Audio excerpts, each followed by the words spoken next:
Then the other thing is, how do you find out about what courses to take?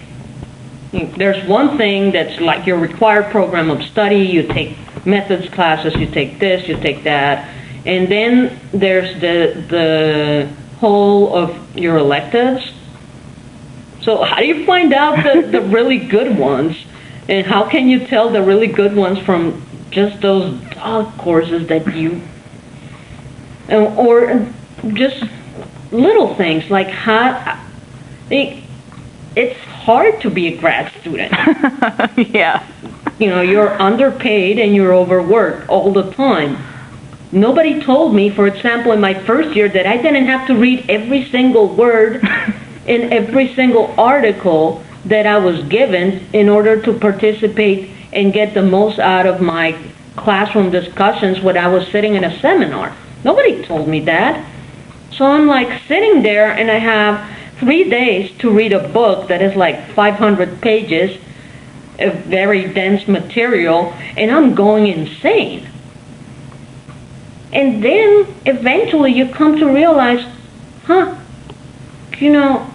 focus on ideas that are key for you, key for your research, and go with that, and you will get more out of it than if you try to understand everything that, let's say, Habermas was trying to say about the public sphere. Don't ask me. I don't know. I mean, I read it, but I don't really understand it. And if you do, please tell me. I don't know. I mean, this has been something that I think every grad student can relate to. Oh yeah. Because it's just basic grad school survival, and sometimes we're not really willing to be honest and upfront about what we just don't understand. And I can tell you, I just don't understand Habermas, and I don't think that makes me any less capable as a scholar just because I didn't get it. Yeah. I do think that it's something people worry about, is not getting something that's big in their field, as in not understanding it. Yeah, you've hit on a really good point with that. Yeah, and the last thing is that you have to realize that, well, at least we're in the social sciences and the humanities, which sometimes gets kind of muddled, that difference. I've never quite understood it. Here's another example of something Cynara doesn't understand. But the thing is that when I first came to grad school, I thought that all I needed to do was to become very familiar with the leading theories of my field. I'm in media studies, so I need to know what Gardner was saying about effects, and I need to know what the authorities in my field were saying about particular things. And that's the foundation of all scholarship. Go deep with one theory. And seriously, this is what I thought that grad school was about when I was a first-year student.